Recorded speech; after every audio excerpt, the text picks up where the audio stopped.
भी अगर supreme court बोल रही है कि जिनके ऊपर एफआईआर्स है पहले से उनको मत छोड़िए, तो वो हमें मंजूर नहीं है। हमारा जो डिमांड है वो क्लियर है एंड उसी के हिसाब से होना चाहिए। अगर किसी ने हल्का सा मजाक भी कर दिया प्रधानमंत्री के ऊपर, प्रधानमंत्री जी भगवान तो है नहीं, तो ऑब्वियसली मजाक लोग करेंगे, वो लोकतंत्र का हिस्सा है। दिलचट्टे, मोदी तेरे फूफा का लड़का नहीं है कि तू मजाक करेगा। चल मान ले तू मजाक कर ही लिया, तो क्या तेरा ही अधिकार है मजाक करना?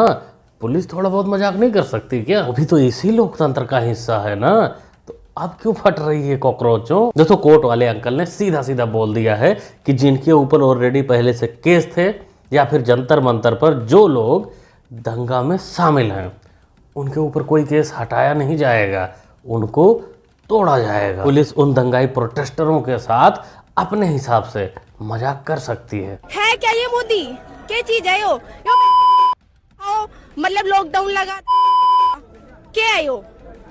मोदी जी, आपसे मेरा एक निवेदन है, आप जहाँ कहीं भी हो मेरे से कांटेक्ट कर लो, क्योंकि मैं आपसे विवाह करूंगी, फिर थारी माँ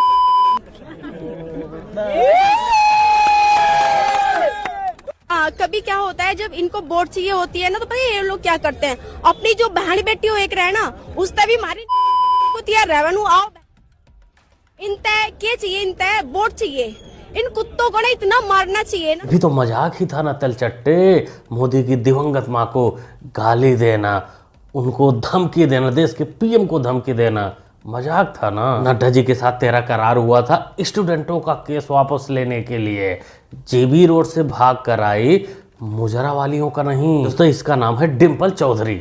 ये पहले तो मुजरा किया करते थे, लेकिन जंतर मंतर गई थी स्टूडेंट को सपोर्ट करने और अपना औकात भूल गई, या यूं कहें कि अपने असली औकात में आ गए। फिर जो हमेशा होता है वही हुआ, लोगों के हत्थे चढ़ी और औकात बता दिया लोगों ने, फिर माफी मांगने लगी। माननीय प्राइम मिनिस्टर जी नरेंद्र मोदी जी, मैं आपसे हाथ जोड़कर माफी मांगती हूँ, मैं आपसे क्षमा चाहती हूँ।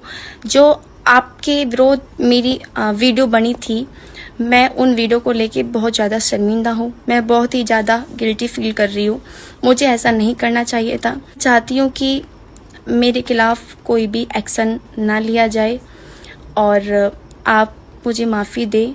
आगे से फ्यूचर में, वर्तमान में, फ्यूचर में कभी भी मैं ऐसी कोई वीडियो नहीं बनाऊंगी। इतना बढ़िया है ना, पहले आप अपनी गिरी हुई सोच को जनता को दिखाओ, फिर बाद में एक वीडियो बनाकर माफी मांग लो। इस हिसाब से तो अगर कोई तेरा मुजरा देखने जाए और मुजरा देखने के बजाय मुजरा करवाने लगे और फिर बाद में माफी मांग ले, बात खत्म हो जाएगी ना। ऐसा नहीं होता। दोस्तों, इस बिल्लू रानी को फिलहाल माफी तो मांग रही है, लेकिन उसके पहले किसी ने थोड़ा छुआ के छोड़ दिया था, तब ये माफी मांगी थी। मुझे मतलब समझ में नहीं आ रहा, मैं आपसे क्या बोलूं क्या ना बोलूं, मुझे कुछ भी समझ में नहीं आ रहा। पर आज ना मेरे साथ तो बहुत ही गलत हुआ है। मतलब पूरे मामले में जितने पुलिसकर्मी घायल हुए हैं उनके लिए, जितने भी पुलिसकर्मी घायल हुए हैं, अगर प्रदर्शनकारियों की हिंसा की वजह से हुए हैं तो ऑफ कोर्स हम किसी हिंसा का समर्थन करते नहीं हैं, लेकिन जब पुलिस कर्मियों के ऊपर कोई हिंसा होती है, उसके इंसिडेंट्स पहली बात तो डिस्प्रपोर्शनली कंपैरिजन में बहुत कम होते हैं और तुरंत उन पे संज्ञान लिया जाता है। नहीं तलचट्टे, पुलिस प्रदर्शनकारियों की वजह से थोड़ी ना घायल हुई होगी। पुलिस बैठी होगी, ड्यूटी कर करके बोर हो रही होगी, वो सोची होगी कि मौका अच्छा है, चलो घायल हो लेते हैं, एक दूसरे के ऊपर लठ बजा दिए होंगे। यही सही है ना। इतना तोड़ फोड़ हुआ, इतना पुलिस वाले घायल हुए, इतनी गाड़ियां जलाई गई, तोड़ी गई, लेकिन इसको अभी भी लगता है कि अगर प्रदर्शनकारियों की वजह से हुआ हो। मेरी जानकारी में आई है कि दिल्ली की पुलिस फेशियल रिकॉग्निशन के साथ जो भी वहां आया है उसको वो टारगेट करेगी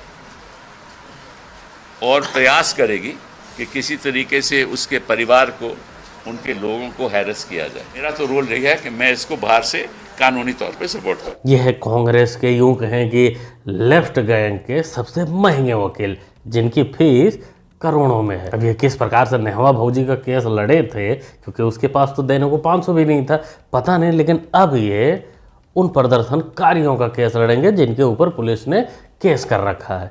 स्टूडेंट का नहीं, प्रदर्शनकारी, मतलब जो लोग गुंडागर्दी किए थे, गाली बके थे, उनका केस अब लड़ेंगे।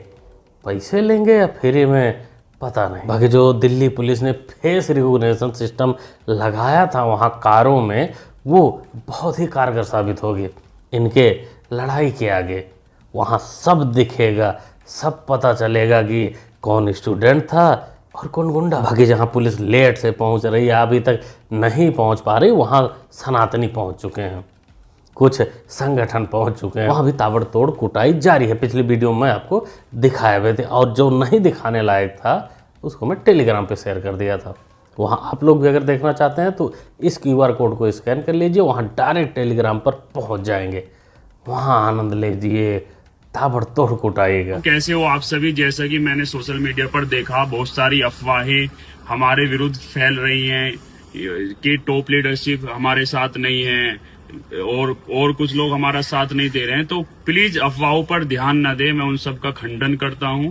और कुछ लोग हमारे विरुद्ध षड्यंत्र रचना चाहते हैं, मेरे और मेरे साथियों के विरुद्ध षड्यंत्र रचना चाहते हैं। ये टोपी बात जितना सीधा दिख रहा है, असल में उतना सीधा है नहीं। ये कह रहा है कि लोग हमारे खिलाफ षड्यंत्र कर रहे हैं कि हमारी मुलाकात टॉप लीडरशिप जो CJP का है उनसे नहीं हो रही है, लेकिन ऐसा बिल्कुल नहीं है। यहाँ कहानी कुछ हो रही है, ये देखिए। सर, क्या CJP आपको सपोर्ट कर रही है? अभी करना चाहिए उन्हें सपोर्ट, हम उनके साथ दिए हैं, लगातार उनके साथ संघर्ष किया है। किसी स्पोक पर्सन से बात हुई है आपकी? हाँ, रत्ना जी का फोन आया था। उसके अलावा किसी से? हाँ, उसके अलावा किसी से कोई बात नहीं, कोई वो नहीं, किसी का कोई रेस्पॉन्स नहीं आया। CJP आपसे किनारा कर रही है? शायद ऐसा लगता है मुझे, लेकिन हम ये चाहते हैं कि हम सब मिलजुल कर लड़ाई लड़ें। इसी ने पहले इंटरव्यू में बताया था कि CJP का जो टॉप लीडरशिप है वो हमसे किनारा कर लिया है, हमारी उसकी बात नहीं होती। वो सब बिरयानी तो खाए, ब्रेड पकौड़ा तो खाए, लेकिन जब लोले लगने की बारी आई तो सब लोग छोड़कर चले गए। इसी के बाद से लोग इसको बोलना, इसके ऊपर बोलना स्टार्ट किए कि नहीं CJP वालों ने इसको छोड़ दिया है, इसके ऊपर जो कार्रवाई हो रही है उस पर सपोर्ट नहीं कर रहे। वैसे आप एक चीज़ ध्यान देंगे इसके वीडियो में, ये जितनी वीडियो में आएगा, जिस इंटरव्यू में आएगा, ये अलग अलग तरीके का एक्टिंग करते हुए नजर आएगा। देखते रहिए। कम से कम ये तो होता कि एक बार कम से कम उनसे हाथ मिला देते, उनसे दो शब्द कह लेते या उनके दो शब्द सुन लेते।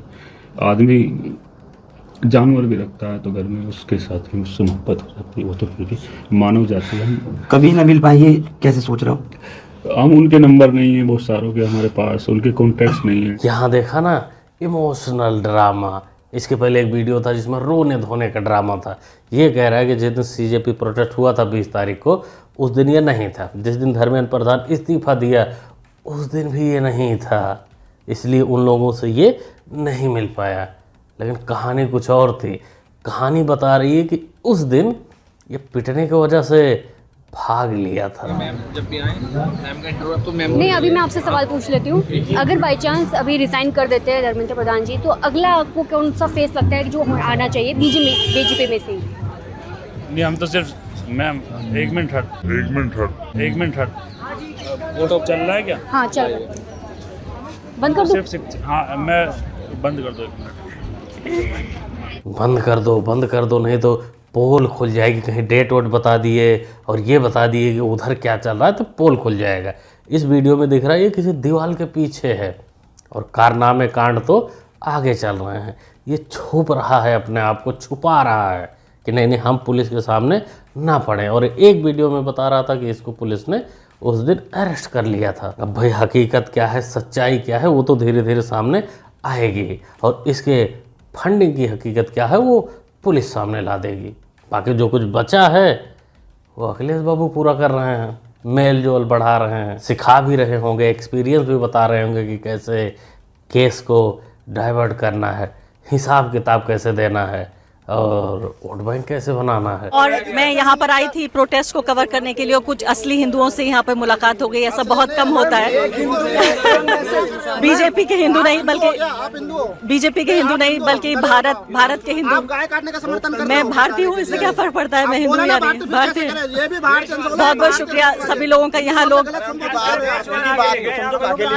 लोग ऑफेंड हो रहे हैं इस बात को लेकर के हिंदू मुस्लिम में जनता को ना बांटा जाए। तो क्यों गई थी बेगम बिरयानी लोगों को हिंदू मुस्लिम में बांटने, असली नकली हिंदू में बांटने? वहाँ तो लोगों को पता नहीं था तेरे बारे में कि तू है कौन, नहीं तो वहीं बढ़िया से तेरा इलाज कर देते। उन्होंने सोचा कि कोई न्यूट्रल पत्रकार होगी जो कम समझ रही है, लेकिन उन लोगों को क्या पता इसका तो एजेंडा ही यही है। वैसे वहाँ के लोगों ने इसको असली नकली हिंदू करने के चक्कर में लात मारकर बाहर कर दिया, लेकिन बेगम बिरयानी आदत से तो मजबूर हैं, कहाँ मानने वाली है। जुनैद को ही लपेट ली, बुला ली और हिंदू मुस्लिम एंगल दे दी। मुझे आपसे शिकायत है जुनैद भाई, आप भूल क्यों गए कि आप मुसलमान हैं? आप क्यों भूल गए कि इस मुल्क में क्या हो रहा है उनके खिलाफ, कितनी नफरत, कितनी हिंसा, सारी सरकारी प्रोपेगेंडा, सब कुछ उनके खिलाफ है। आप भूल गए थे क्या? माननीय सदस्यगण, जो भी माननीय सदस्य इस विधेयक पर बोलना चाहते हैं, प्रश्न ये है कि विधेयक को पुनर्स्थापित करने की अनुमति प्रदान की जाए। जो सदस्य इसके पक्ष में हाँ गए, जो सदस्य विरोध में ना गए, मेरे विचार में निर्णय हाँ वालों के पक्ष में, हाँ वालों के पक्ष में। जो बैकग्राउंड में चिल्ला रहे हैं खूब जोर जोर से, ये वही लोग हैं जो स्टूडेंट के सबसे बड़े हितैषी बन रहे थे। सीजेपी प्रोटेस्ट में जा रहे थे, लोगों को इकट्ठा करने का आह्वान कर रहे थे, चाहते थे कि धर्मेंद्र प्रधान का इस्तीफा हो, सदन में चर्चा हो। सरकार ने दोनों कर दिया, लेकिन अब ये भाग खड़े हुए जब एंटी पेपर लीक कानून बनने की बारी आई। यही है इन लोगों का असली चेहरा। अभी फिलहाल कानून पूरी तरीके से पास नहीं हुआ है। यहाँ पे प्रोटेस्ट में जो मोदी के समोसे देकर उनके 13वीं की डिमांड की गई, बोले ये 13वीं के समोसे खा लो, उसमें क्या मुझे जिहादी लगती है। आप उनके, मैं तो ये कहूँगी प्रधानमंत्री जी से कि उनके ऊपर कार्रवाई करे। वो लड़की मुझे जिहादी लगती है, उसकी पूरी फैमिली मुझे लगती है, क्योंकि इतनी सी है वो, और वो इतनी बड़ी बड़ी बात करती है, तो वो कहीं ना कहीं से उसके ऊपर सपोर्ट है, तभी तो वो बोल रही है ना। ऐसे कैसे वो बोल सकती है इस एज में? तो हमें तो इतना भी नहीं जानकारी था कि कौन क्या कर रहा है, कौन किस सीट पे बैठा है। वो इस तरीके से बात कर रही है, उसे एजुकेशन के बारे में कुछ नहीं पता है। बस ये जो अफवाहें होती है बीजेपी को बदनाम करने के लिए, उसे A to Z पता है। यहाँ तो मोहतरमा ने हवा ही बदल दिया, हवा का रुख ही बदल दिया है। भाई यही फर्क होता है पढ़ाई लिखाई और पत्थरबाजी में। इन्होंने अपनी ज़िंदगी में पढ़ाई लिखाई चुना, पत्थरबाजी नहीं। पत्थरबाजी चुनी होती तो ये भी सीजेपी प्रोटेस्ट में जाकर कहीं दंगा कर रही होती, लेकिन आज ये दंगाइयों को उनकी असली औकात बता रही हैं, क्योंकि ये पढ़ी लिखी हैं। बाकी दोस्तों, इस मुद्दे पर अगर प्रोटेस्ट आगे नहीं होता है, प्रोटेस्ट आगे जारी नहीं होता है, तो कुटाई वाले जो भी वीडियो होंगे एक्शन के रिएक्शन वाले होंगे, क्योंकि लोग तो बहुत सारे थे गाली देने वाले, उल्टा सीधा बोलने वाले, तो कार्रवाई तो उन पर होगी। अगर लगेगा कि वीडियो बनाने लायक नहीं है तो उसको सारे वीडियो टेलीग्राम पे शेयर कर दूंगा। आप इस QR कोड को स्कैन करके वहाँ ज्वाइन कर लीजिए, वहाँ अपडेट आपको मिलता रहेगा। बाकी इस वीडियो के बारे में आप लोग क्या कहना चाहते हैं, क्या समझते हैं, अपना ओपिनियन कमेंट बॉक्स में ज़रूर शेयर करिएगा। मुन्ना भाई को सपोर्ट भी कर सकते हैं चैनल को सब्सक्राइब करके, क्योंकि सब्सक्राइब करना होता है बिल्कुल फ्री। मिलते हैं अगले वीडियो में। Thanks for watching.